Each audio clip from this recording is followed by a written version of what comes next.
Sharks are the oldest creatures on the planet, from a time when the world was just flesh and teeth. The film begins in the middle of the ocean where a pair of inebriated young couples are having a good time while carelessly dangling their toes in the water.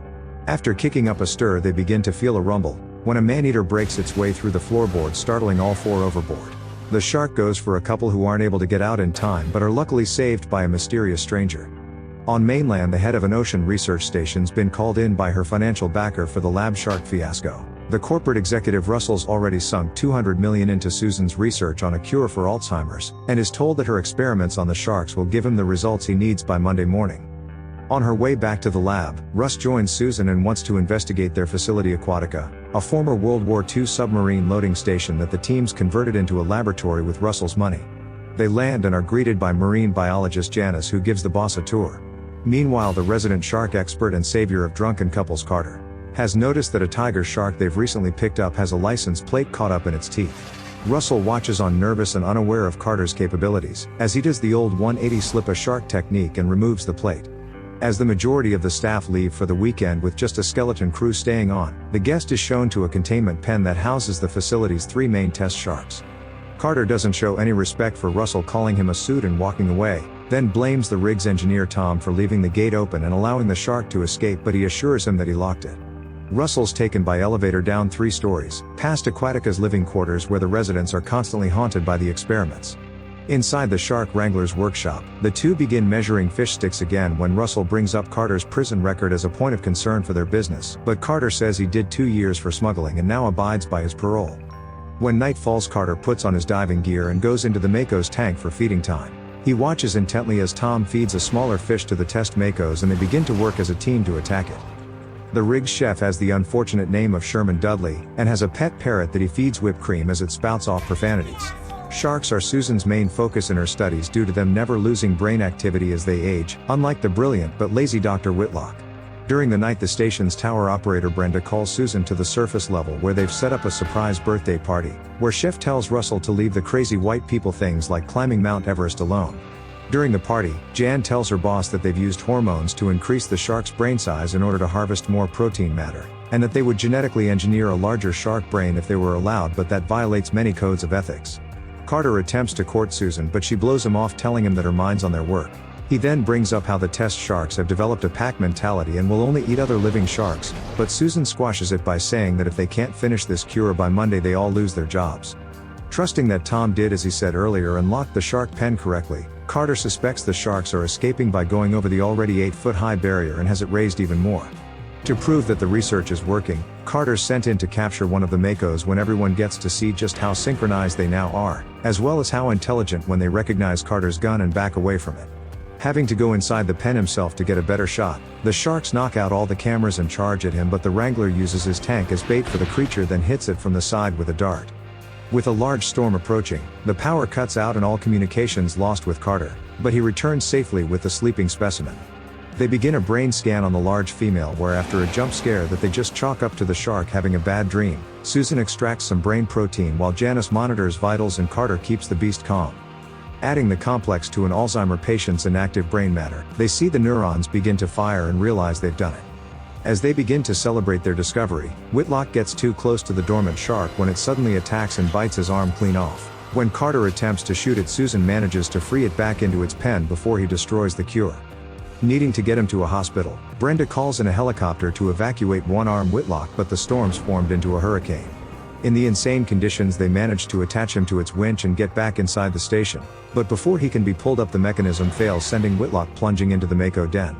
The strong winds and something pulling on the cable cause the chopper to lose control and it crashes into the station, killing both pilots and Brenda, as well as destroying the radio tower along with their only escape. While the whole team regroup in the main control center, Russell points out the female swimming straight at them carrying Whitlock's body, before she uses it as a battering ram, hurling him flat against the window. It begins to slowly fill with cracks and shatters, flooding the entire research facility, but the whole team managed to make it out of the room and seal it behind them. With the sharks now free to move in, the group's trapped on the second level with the aggressive man-eaters breaking down door after door to get to them. Knowing something's up, as normal sharks don't just destroy solid metal, Russell has a go at Carter, suspecting he knows something, when eventually Susan confesses to a little ungodly tampering. Against the laws and the knowledge of the rest of her team, Susan's genetically altered the sharks, enlarging their brain matter for study, but it increased their intelligence also. An intelligence they're using to hunt down their captors. The chef's been by himself ever since the chopper crashed, wandering around without any signal to call for help, and even had his bird abandon him. Once the lab window got shattered, the kitchen was flooded, leaving Dudley up to his nipples in water. While searching for the rest of the crew, he begins to get chased through a flooded hallway by one of the smaller male sharks, but hides in the kitchen behind an unlockable swinging door. It misses him at first, but doubles back and finds Dud just as he finds his missing parrot, but Polly ignores his request to come to him and gets itself eaten by the bird eater. Chef falls into the water but narrowly evades the beast by hiding inside an oven. It continues to smash its head into the glass, eventually breaking it and even turning on the gas, so Chef uses an axe to hack his way through into the compartment above. Then when the shark breaks into the oven, he leaps over it to escape the kitchen. On his way out, Dud throws his lighter into the oven, blowing up the kitchen and first super shark alongside it. The main group make their way to a moon pool where they plan to swim up to the surface, despite Tom being terrified to go in the water. He suggests opening a door to a service elevator and using the ladder to climb to the surface, but if the room containing it's not pressurized, the moon pool will explode, possibly killing them.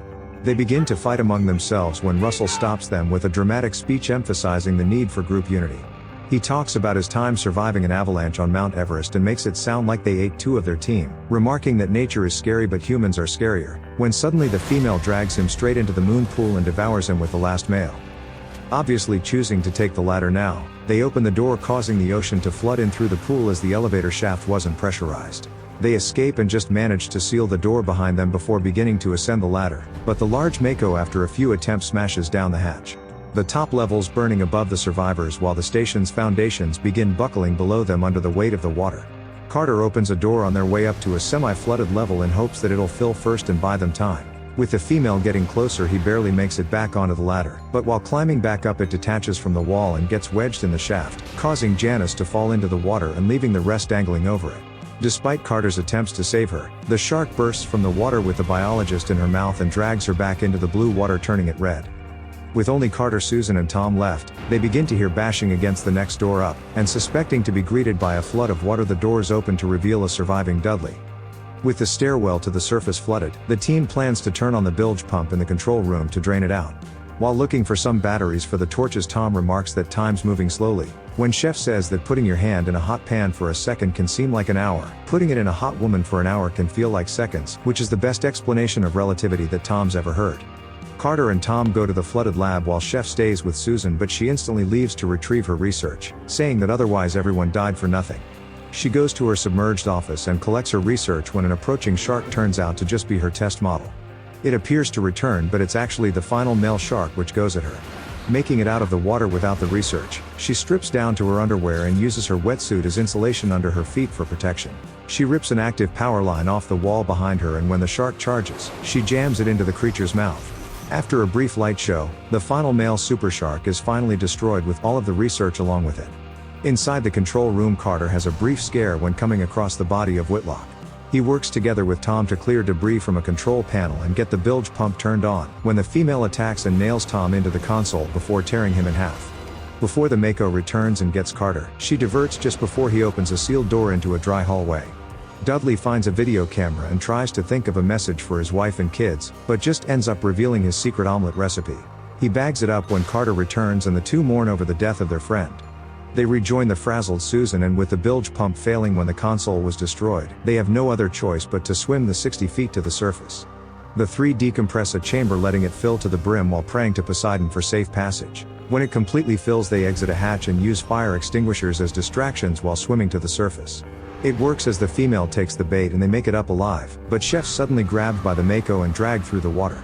After a few laps of the pen, the screaming Chef takes his crucifix and shanks the shark in its eyeball, forcing her to release him. And when he's dragged out of the water by Carter and his wound gets treated by Susan, he claims that the shark is the devil and passes out.